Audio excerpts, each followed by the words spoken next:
Do you wonder if others are dealing with the same project management challenges as you? Not sure where to turn for guidance and leadership? Office hours are in session as we discuss project management and PMOs with global leaders, hearing their story and learning their secrets to success. Our goal is to empower you and help you elevate your PMO and project management career to new heights. Welcome back to Project Management Office Hours with your host, PMO Joe. Welcome, everyone, to Project Management Office Hours. We're the #1 live project management radio show in the U.S., broadcasting to you from our Phoenix Business RadioX studios in Tempe, Arizona.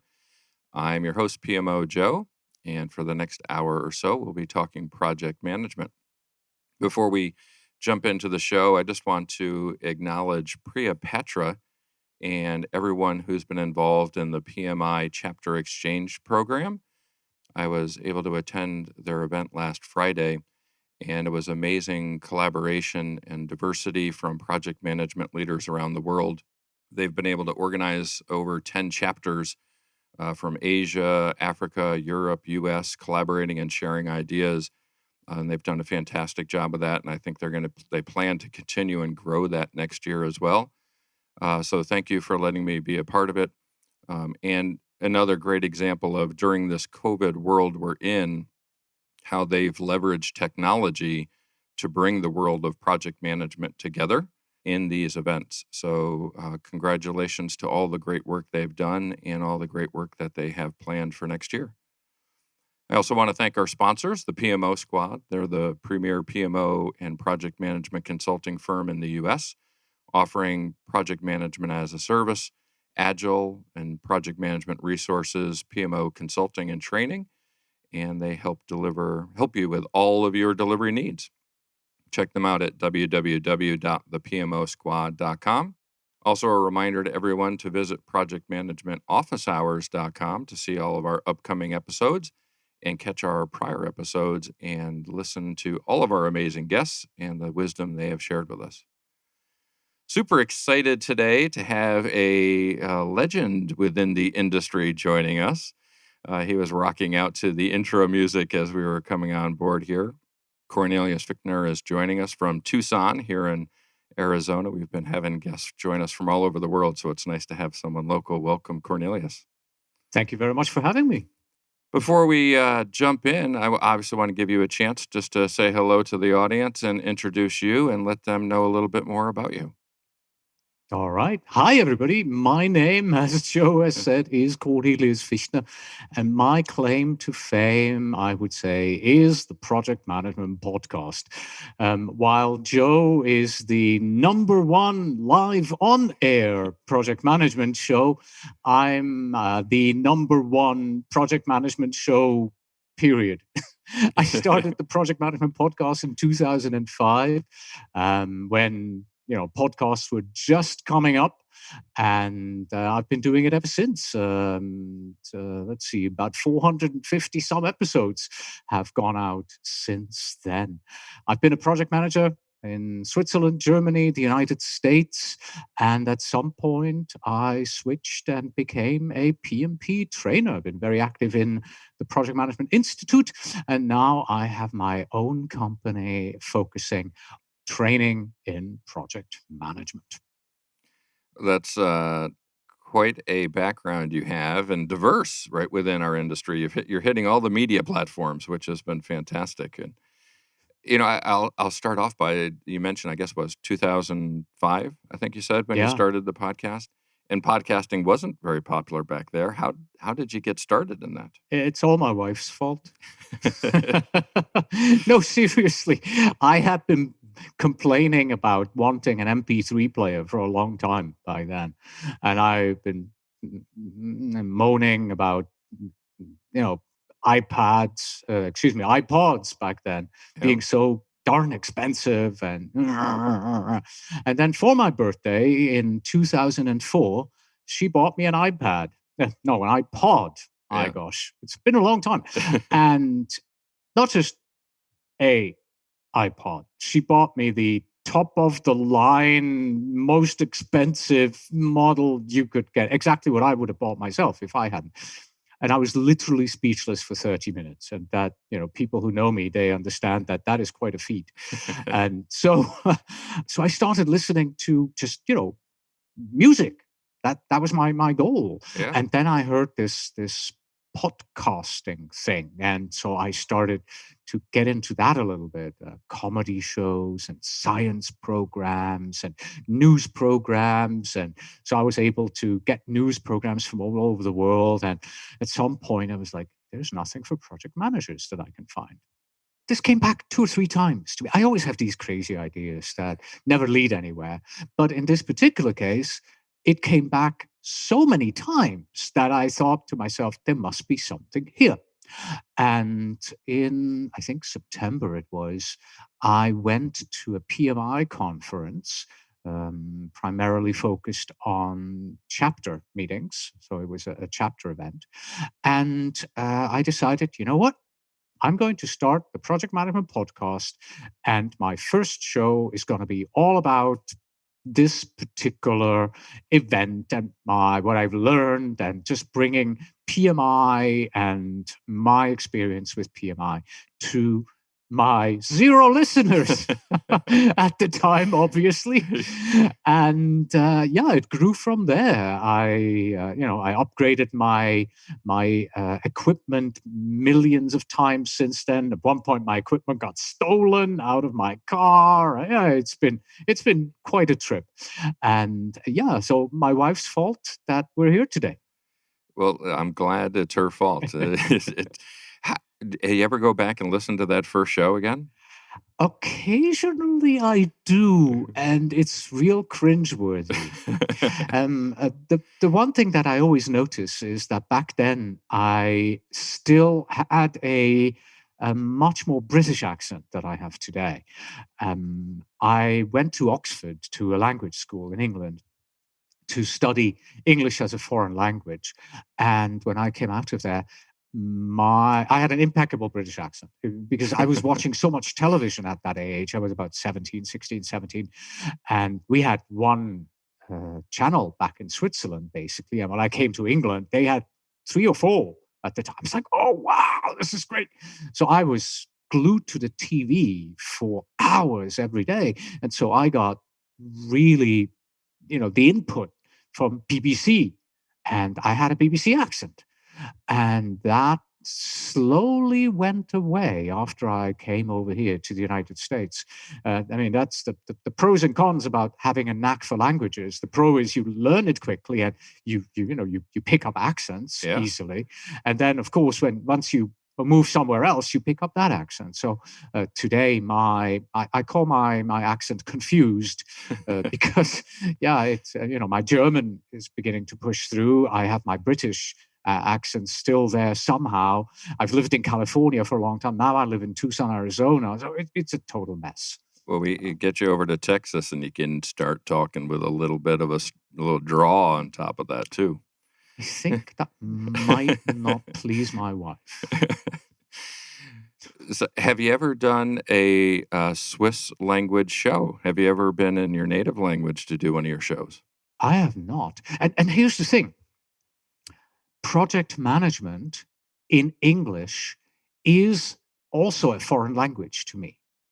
So when I came to the States and I got my first project management job, who would become my boss back then, Christine Hayes Munson, she handed me, I think it was a charter from a project that I would be working on.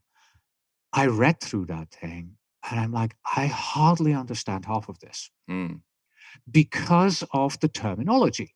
Yeah. The terminology of German project management and English project management at the time back then was so different. The Anglicisms hadn't entered the German language yet. Mm-hmm. And I read through this and I'm like, I'm going to have to brush up on my PM English. And this is still today when I see some of my students preparing for the PMP exam and they tell me that they failed. one of the first things that I do is I look at where they come from.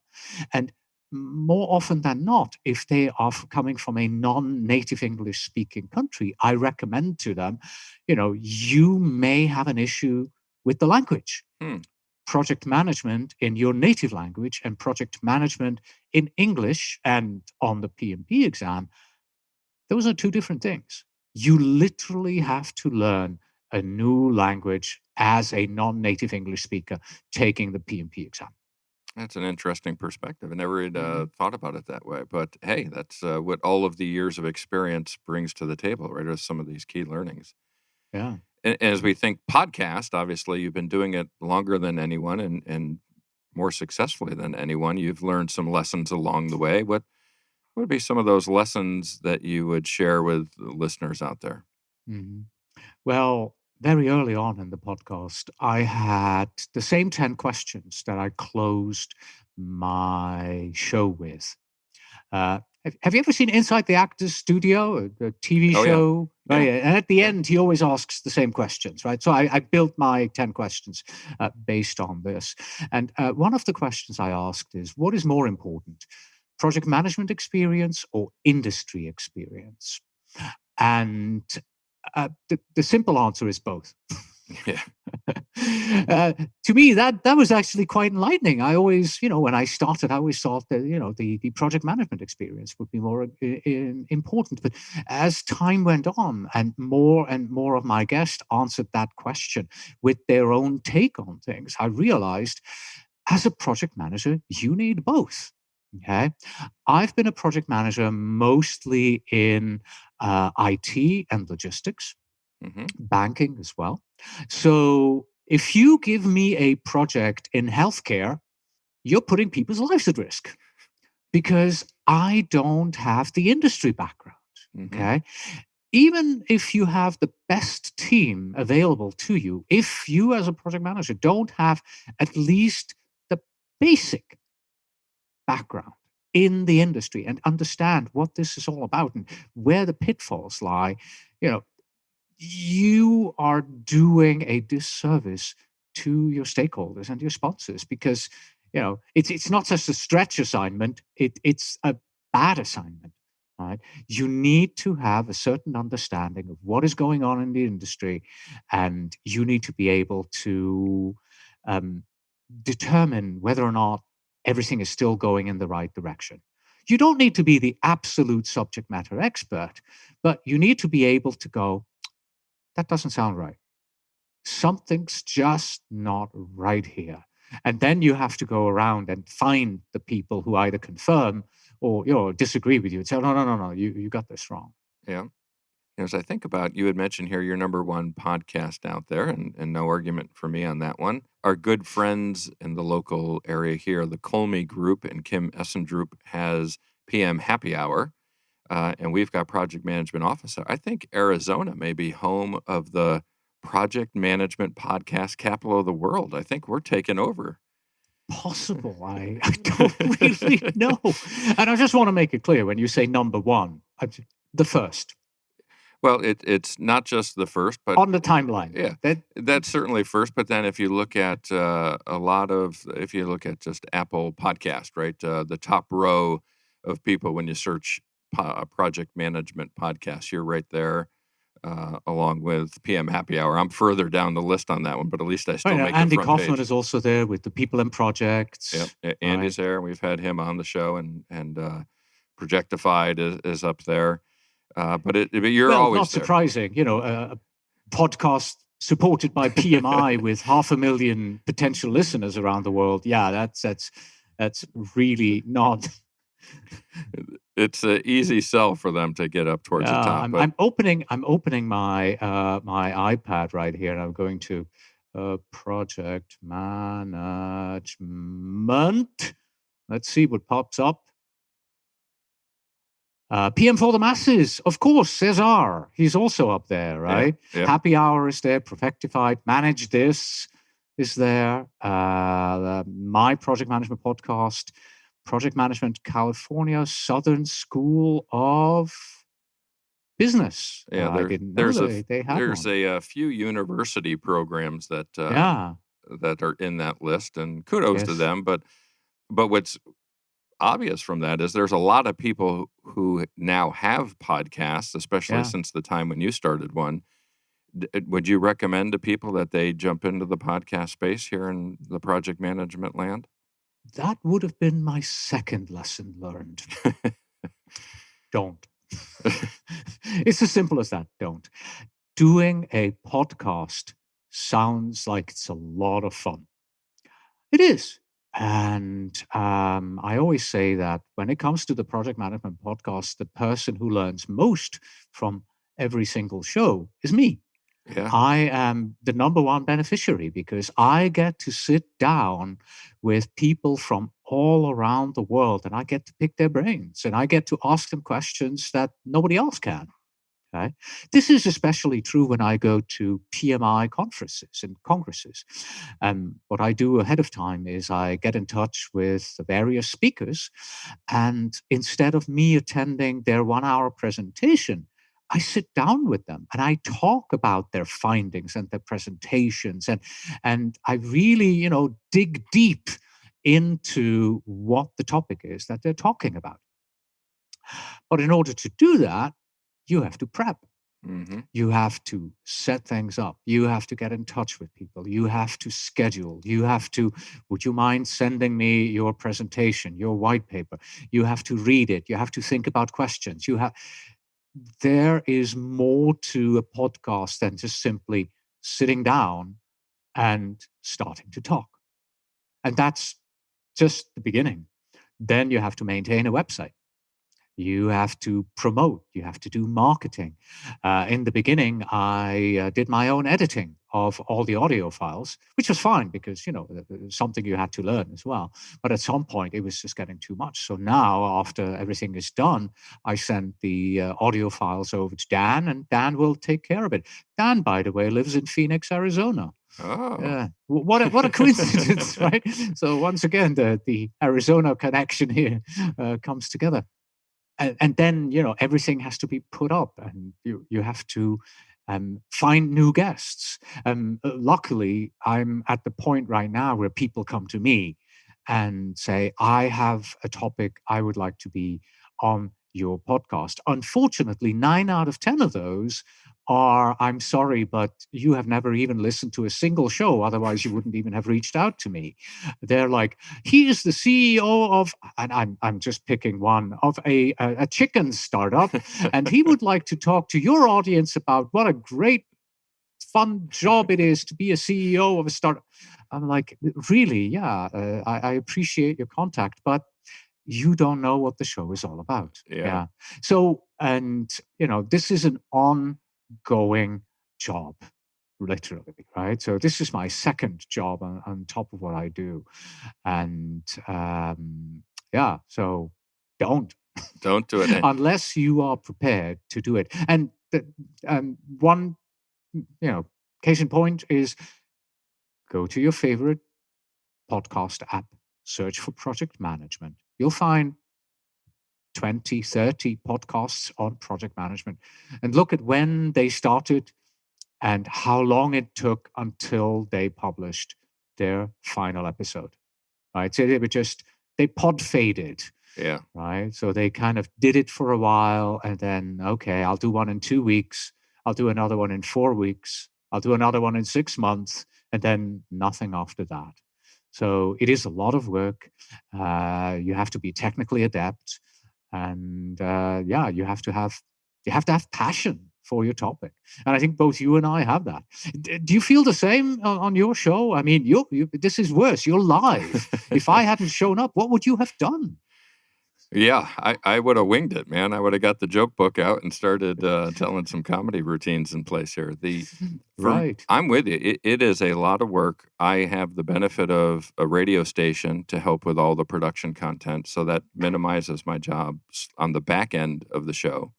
But everything you mentioned on the front end is still in place, where we have to get our guests, we have to prepare for the show, we have to you want to build some camaraderie and rapport with your guests beforehand, so it's not a forced discussion. So I try to meet with everybody at least once before the show itself. It is a lot of work. It really is a second job. Mm. So I run What did you do last time when I was supposed to be on the show and I rang you up 24 hours before and I said, I'm sorry, my brother is dying. I will not be able to attend the show the next day. What did you do? So the format we had done pre-COVID and at the beginning of the COVID time was we had 2 guests per show. Oh, And one was local and one was not local, usually okay. international. So we always had a fallback. So in your case, we went from 2 guests down to 1 guest. Yeah. But now in this COVID world we've done, and to minimize the amount of work for me, because to your point, it's a lot of work, I've just gone to 1 guest. And that formula has certainly helped on my workload. Technology has allowed us to have those guests be located anywhere. And we did have, I think it was actually the last show last year, we had a cancellation. I can't remember who that was. And a prior guest had come in and said, hey, how about I interview you? And I became the guest on my own show. So that's what we had to do. But yeah, it's fun. And we had to create a website, just like you mentioned. And every year we get more mature at what we're doing. I still feel like I don't know what I'm doing. I'm not a radio host. I'm not a podcaster. I'm a project management leader, right? Yeah, we both have faces for radio, right? Absolutely. No doubt about that. And a few months, probably about a month and a half ago, I had Elizabeth Herron on, and I had reference to her. I said, I think every one of these shows that I have is like a mentoring session for me. I get to sit down with Cornelius Fichtner. I get to sit down with Elizabeth Herron, with Priya Patra, with Peter Taylor, and I get to learn how they started, how they've become successful, what they've done that hasn't worked or not worked. Harold Kersner telling me about the next book he's writing before everybody knows it's happening. This is a great forum to get that, but boy, you got to put in a lot of work to get there in that seat. Uh-huh. And not everyone's going to show up just because you create a podcast. So you have to build a little bit of a reputation of putting in a quality show. And then people, to your point, now people come to me as well and say, hey, can I be a guest on your show? And that's nice validation, I think, when you get to that point. I agree. So yeah, well, should they start their own podcast? My answer to that one is be prepared for what your purpose is and to put in the work to start a second job. And if you're not committed to do that, I'm with you. Don't start it. And heck, there's enough of us out there that are putting quality stuff out there. Just listen to what we're doing anyway. So PMP training and podcasting, kind of related because you're talking about the same topics on your show, but a different world, right? So how did you get into the training side of the business? I've always enjoyed training. So I don't want to say love for training, but my enjoyment of training started long before I started my podcast. Mm-hmm. I also was a Toastmaster, which helped a lot, on air, in front of the microphone. And I also traveled with a performing group for a year. So, I had some performance on stage experience before that.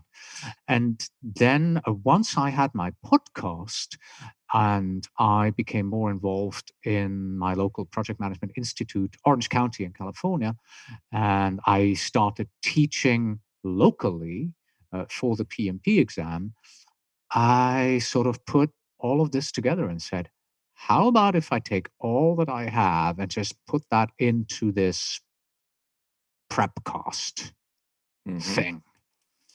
And that's how it started. It was one of those other crazy ideas.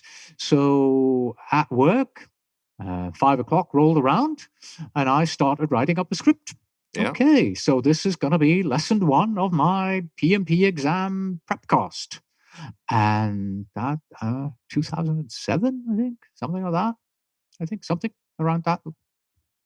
And in 2008, my first audio version of the PMP exam, the PM prepcast, came out. And it's just gotten bigger and bigger and bigger. ever since. And today is, what is today? December the 3rd, Yeah. right? It will end 28 days from today because PMI is changing the rules on PMP exam training. And going forward, all official training has to be live. So you can no longer have recorded training. The official PMI prep course can no longer be recorded. It has to be live. So that's the major change there. Yeah, but it's been quite a trip.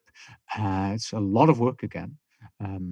Whenever the exam changes, we invest $400,000 to $500,000 Wow. in developing an updated version just of the training course. Mm-hmm. And that means, the materials, that's PowerPoint presentations, the recording. So there are 15, 17 people involved every time when we upgrade it from one version to the next. Yeah, It's it's quite a heavy involved lift. Yeah. production process. Yeah. And the name of your company, right, is OSP International, correct? Yes, and I'm not going to tell you what it means. Oh, that's where I was going next. Come on. It's a joke between my wife and I. Oh. Again, if I had known more about marketing back then, we would have chosen a company name that is different. Now, this is an internal, just between her and me joke. Why we called it OSP International. All right. Your wife, obviously a strong influence in your career. Yeah. Starting the podcast, involved in the name. Yeah, she owns the company 50%. And by the way, there is an official translation for the OSP. It's the Office of Special Projects. Okay. But again, we had to come up with something. Yeah. Because we couldn't let anyone else know or let anyone else into the secret of what OSP really means. Well, it's nice to know, right? And be included in that circle. So you had mentioned Orange County PMI chapter. Mhm. The majority of folks, obviously, in the PMI chapters are just chapter members, but I think you got more involved, correct? You kind of took over some leadership there? Yes. Yeah, I got involved because I was unemployed. And I started out taking tickets at the door, and I ended up as the chapter president. So that's kind of it didn't go from one to the next without there were a couple of steps in between, helping out with the dinner meeting, then programs director, helping out with PMP training, president-elect, president, and so that it was just over the course of about 4 years that I've worked my way through the ranks there. It was PMI that really brought me to where I am now. And for that, I'm absolutely grateful to Christine Hayes Munson, who at the time was in PMI, saw what I was doing as a volunteer, liked what I did, had an open position, hired me, and then the two of us were sort of, almost together at the hip, working at the office as well as working for the chapter and promoting project management in Orange County, California. I believe she was president long before I became president. But we were on the board together, and so it was a really a growing experience and a learning experience to do something like that. Never had the opportunity to do sort of be in a leadership position back home in Switzerland in an organization like that. So that helped me a lot. Well, and the lesson learned for everybody there is, hey, you can go from taking tickets at the door to the number one podcast for project management in the world, right? I mean, it's a long journey, but there's a start and a beginning there, right? Yeah. Exactly. But in seriousness, the point, I guess, to that is, as you mentioned, you hadn't had an opportunity to be in a position like that previously, and by getting involved and participating, you can help advance your career beyond just the content you take in at the chapter events.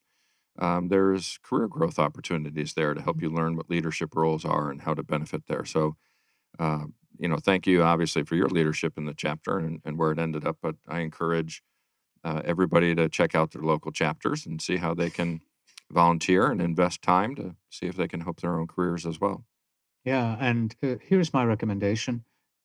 At the time when I was unemployed and joined the chapter, that was a real economic downturn. So everybody was unemployed.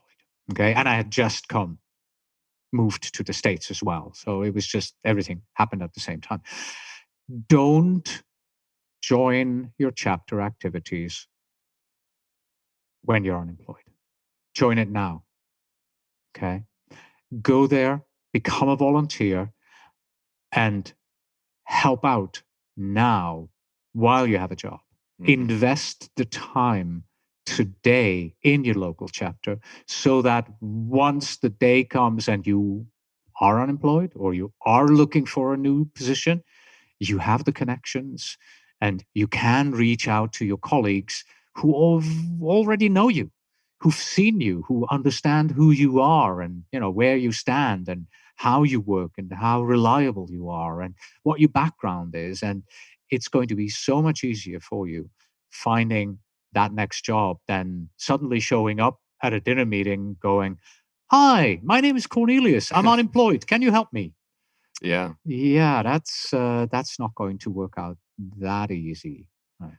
Yeah, it's great advice. And again, we're in a period of high unemployment now, right? And going Yes. through a downturn. And I think obviously we're going to come out of this both health wise and economy wise at some point. And those that have built up a strong network during this are going to benefit more than the others. So great Right. advice. I think that's Yeah. wise advice for everybody. Yeah. And even today, chapters have virtual events and they have need for volunteers to help out with these virtual events. Whether it is, working on the website, sending out invitations, calling up the guests, figuring things out, helping with the newsletter, writing project management articles. There is so much you can do from the comfort of your home office for your local chapter. Yeah, and I think the other thing, again, we all have a little bit of Zoom fatigue these days, I think. Yeah. But, I spoke at, I don't know, maybe 10, 20 different chapters this year across the U.S. and internationally. You can attend these things from anywhere. If you just see what other chapters are putting on, there may be a speaker there that you want to hear. You can still attend. You don't have to be a member of that chapter, right? Because location doesn't matter anymore. That is So true. take advantage of your membership to see what you can do for career development. As I think, as you were describing earlier, you talked about the change in the program and how you can't offer it online anymore. I'll ask the question: are you going to be offering your course in person? You said it has to be a live course. So how do you react to that? So, just a quick correction here. You can no longer offer it recorded, Recorded. Okay, right? It has to be instructor led. gotcha. So that means it can be virtual instructor led, just like you and I right now over Zoom, Yeah. or it can be live instructor led. And well, we're in the middle of the global pandemic still. Guess what most training companies are doing right now? They are doing virtual instructor led. That's exactly where we are going as well. The first course that we are doing right now is ongoing this Saturday. So 2 days from now, the last day of this 5 Saturday course will be starting. And then we have 12, I believe, 12 students who are then going to be taking the new PMP exam in January of 2021. And we are now also starting to schedule the first courses for January. We expect the interest to be dropping because everybody's right now preparing for the current exam, obviously, trying to get it done before it changes over. So in January, we are only going to be spinning up 2 classes simply because we expect there will be a low the market will be at a little bit of a dip, and then February, March, it will start picking up again with people going, it's the new year. I want to become PMP certified. And then they look into it and then they realize, oh my, I should have done it last year. It would have been, and I'm using air quotes here, it would have been easier Yeah. because I would have been able to do a self-study course. And now I must attend a 5-day course with an instructor. There's no way around it anymore. And how can folks find you to sign up for that training? for Okay. next year? So for that particular training, it's pmprepcost.com. Okay. We want to make sure people get out there and use that. Obviously, the success, I think it's over 60,000. Just think about that, 60,000 project managers that you've helped become certified. Did I get that correct? Yeah. I clarify a little bit. 60,000 project managers who have gone through my exam prep training, right? So there's a difference because we do not know exactly how many people have actually taken the exam after they have taken our course. Yep. And we also do not know how many have actually passed. PMI does not release those numbers. And our students are not obligated to tell us whether or not they have passed. So if you see any kind of marketing out there saying, we have a 100% pass rate, they're lying to you because they really don't know. Well, the bottom line, obviously, there is the quality content that you guys provide are helping people. So at 60,000, it's going to be a high number, and that's a significant impact in our industry, right? So I want to make sure that as we come into a new format of how to be able to conduct that training, that people still have access and know you're out there, and to be able to get that quality training from you. And we had a prior show, Sierra Hampton Simmons from PMI on, and Lee Lambert. We kind of did a history of the PMP from beginning to current state. So it was an entertaining show for folks who haven't heard that one. I recommend and go back. Lee's an interesting character as well. Quite. I always call him PMP number one. Yeah. But then because he helped or was instrumental in developing the PMP exam. But then I learned he's not PMP number one. He couldn't take the exam for 10 years. Right. He shared that on the show. He was prohibited. Yes. Yeah, he's somewhere around 6,000 and something. Yeah. Right? Imagine that. You come up with the test and you can't even become certified. How horrible is that? PMI really, put a roadblock in front of them there for 10 years. It's like, wow. And he was the only one of the people who developed the PMP exam with him, who then also 10 years later decided, I'm going to take this now. Yeah.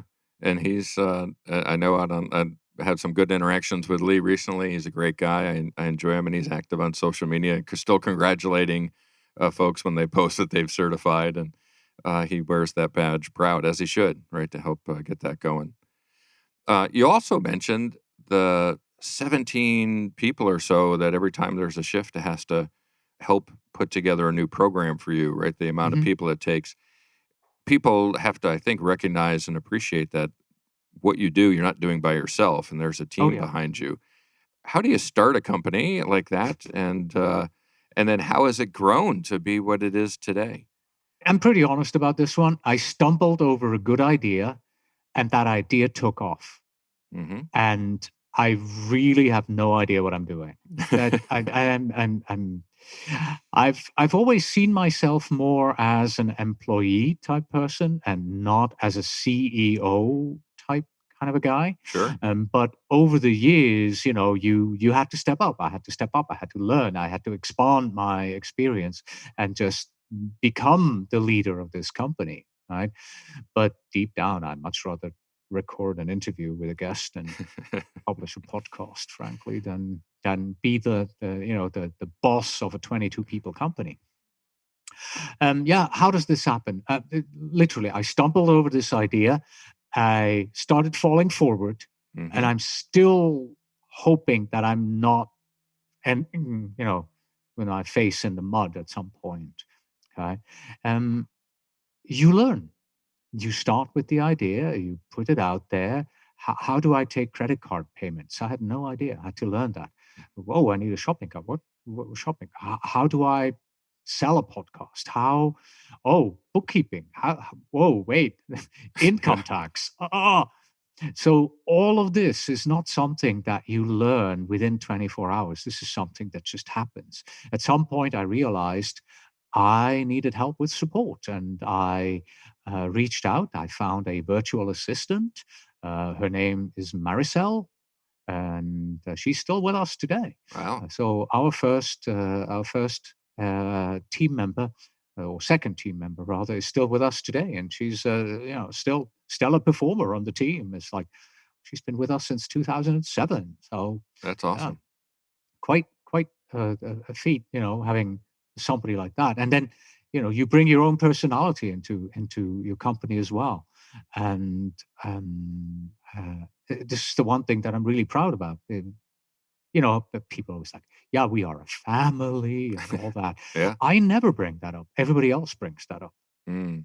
right? So everybody else calls our team a family, right? And for example, in a few days, we're going to have an all hands meeting, and we're going to have a virtual Zoom event. We have a singer. We invited a singer to Wow. come and sing to us. So this is going to be a real family-friendly event where people are sharing Christmas photos, and so it's going to be this, this gathering. So bring your personality into the company. Make it fun for you, right? This is your thing, and if you want to have your own company, then make it yours. That's all I can say. But yeah, there are going to be learning curves, and there are going to be good times and hard times and really difficult times. And right now we are reinventing ourselves because we have to change from, we're really good at doing pre-recorded PMP training. Yeah. And now we have to we're not allowed to do that anymore. We have to do live PMP training. Where do we find all these trainers? And, the price is going to shoot up, and so all of these questions, and being able to navigate those storms, that's going to really test you. And it kind of goes back when you talked about don't start a podcast. It's Don't start a understand. company Yeah, either. exactly. Right. I mean, I got the PMO squad. I started almost 8 years ago now, and I can tell you that's been a lot harder than the radio show. And we said don't start the radio show or podcast. It's as entrepreneurs, I think not a day goes by where I don't think, as I'm falling forward, am I going to fall down? Right. And the desire to not embarrass myself or fall on my face, make sure that we're working hard enough to ensure that doesn't happen, right? It's a hard deal to start your own company. Indeed. But it's equally as rewarding, right? For the amount of Yeah. effort you get in, there's great reward. And as you mentioned, you're always thinking you had to reinvent your business, and I'm sure it's not the first time. Just a teaser for everybody. At the beginning of the year, there'll be another business venture coming from PMO Joe in the PMO industry. Ooh. So everybody be on the lookout for that. We've got some of the leaders within the industry are joining forces to help us launch something that I think is going to be a game changer for the PMO industry, and encourage everybody to stay tuned for that. There's supposed to be like special music that plays after you say that. Yeah. But You know what I'm going to ask you about once we are off air, right? Yeah. Well, hey, that's feel free to ask now. I might not be able to answer, right? I'm not going to. See, now also as you think about this, right? We've talked a little bit about how PMP is involved, the test is involved, the PMI is at the core of that, and that's kind of evolved. There's this Bright Line initiative out there that's project. So project management and the project economy, right? We've now become a business. This industry is becoming more of a business. How do you view that, right? What's your take on that? As somebody that's you're part of this project economy in multiple places, right? Okay. Yeah. So when you talk about project and business, we have to differentiate between two things. We have to differentiate about the business of project management. Like what I'm doing is, I'm selling project management training. So I'm turning project management into a business for me, and I'm making it into a company, and so I can pay salaries, and so I'm using the industry to have a good living. Yeah. And then on the other side, there is the project business, which is a company that sells its project management experience to its clients. Mm-hmm. For example, when you build a house, are you really buying a house, or are you buying the experience of your architect and general, contractors in managing the project? Okay. Yeah. And that is what you really buy. You're buying a project from them. So the business of project management, like me, like you have a PMO company, right? You help PMOs, you help companies get better at project management. So you take project management and turn that into your business. Yeah. But other companies, they deliver projects as their business. We are a software development company. No. You are a company that sells its project management expertise to develop software to your clients, So an right? interesting spin on things. Of course. Think about it this way: internal projects and external projects. Mm-hmm. PMI focuses exclusively on internal projects. My sponsor from the logistics department comes to me and says, I need something done. Mm-hmm. Here is a charter. That's an internal project. Sure. Okay. And this is literally happening at the moment, I need a new shopping cart for my website. So I'm looking around for a company that has experience, not in just selling me that new shopping cart, but working with me to determine the requirements and then help the build. So I'm buying their project management skills, business analysis skills in order to help me, who has no idea about shopping carts, get that new shopping cart set up and implemented into my business. So I'm literally buying a project from them. And to me, that is the more interesting side of project management, project business. So the external projects, I'm selling my project management experience to my customers. That's what they're really buying. Yes, they're buying a shopping cart, but what I'm really doing for them is I'm managing the shopping cart project for them.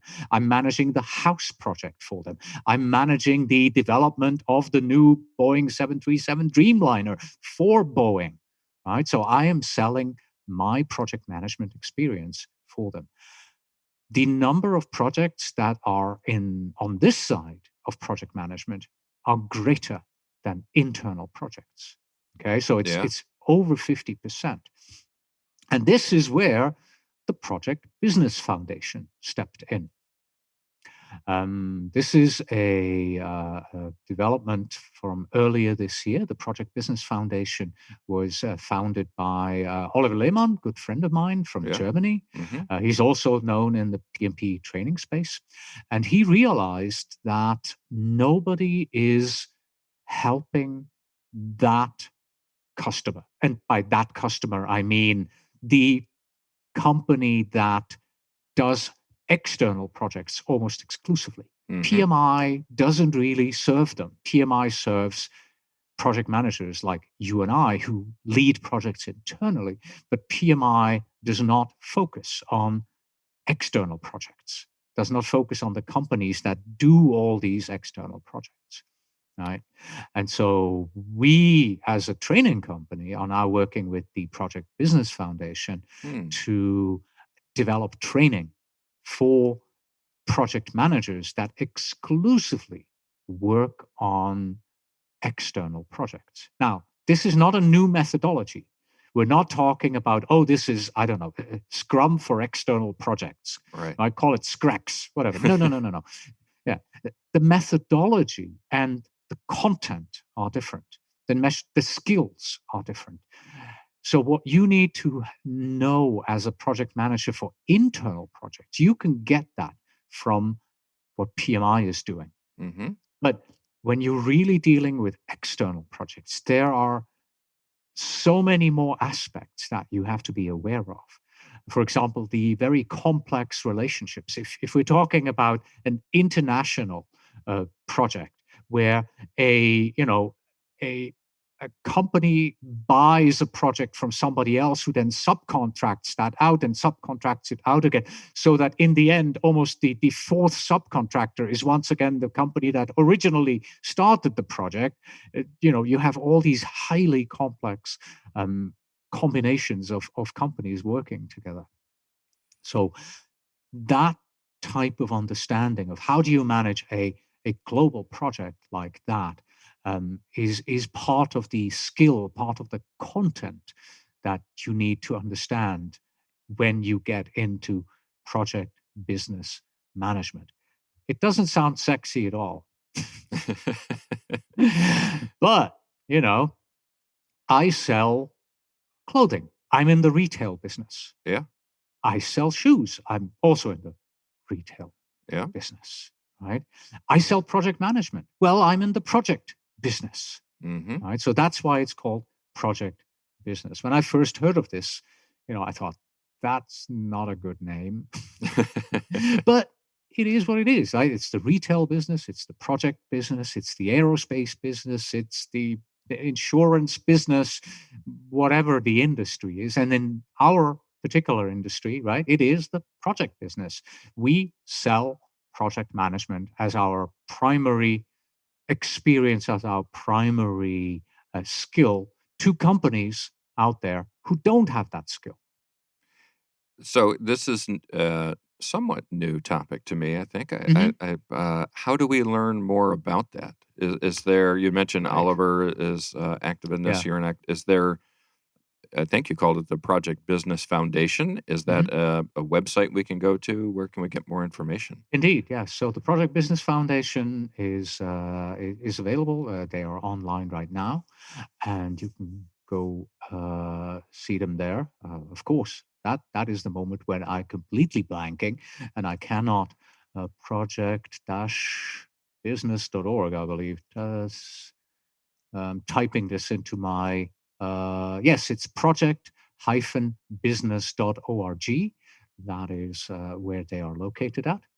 Or if you would like to learn more about it, then I also have several interviews already about project business on the podcast. So go to pm-podcast.com and look for the project business related interviews that we have there. You can just search for project business in the search bar and you'll get about 4 or 5. It is an emerging topic. Mm-hmm. That's quite clear. But like I said, when Agile started to emerge, Agile wasn't new per se, and it wasn't necessarily a new methodology, a new approach. It was already there. It was just starting to emerge, and it started to get into people's heads. It's the same with project business right now. If you think back to the Egyptian pyramids, right? They probably bought a lot of experience from others like stonemasons and things like that. And they helped them manage the project of building the pyramids, right? So this is also thousands of years old, but now it's becoming it's coming into its own, and people are starting to realize that so many more projects are done on the project business side that are done on the internal side, that this is something that we need to help people with and help the project managers with, because usually a project doesn't fail because of the methodology that you're using. Projects fail because of the people, the skills, and the coordination, the communication.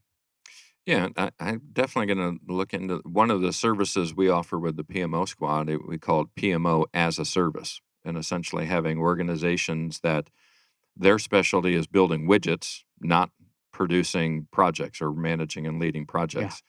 So just like you've outsourced your data retention, your payroll, your legal services, your tax services, why not outsource what you're not good at on executing projects? Why fail 50% of your projects when you can bring in expertise to help with that? I think there's some synergies there with what you're talking about, and I'm definitely going to take a look out there. Recommend everybody else does as well. Learn more about that, and that could be another offline conversation we have to see how I can get involved in that and learn more about what you guys are doing. Well, we are, I say this every show, so it's, every listener probably thinks, oh, here comes Joe again with his, I can't believe we've made it through another hour. They go by so quickly.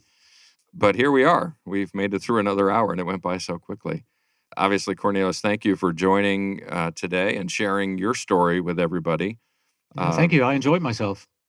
Great insight for folks. And, the reason why we do this show is to help people out there who are listening know that somebody has walked their path before them, and it's okay to learn from experience, and maybe not have to fail on their own, because they can know what you did or what I did or what Elizabeth did or Dr. Kersner did as they were in their career journey.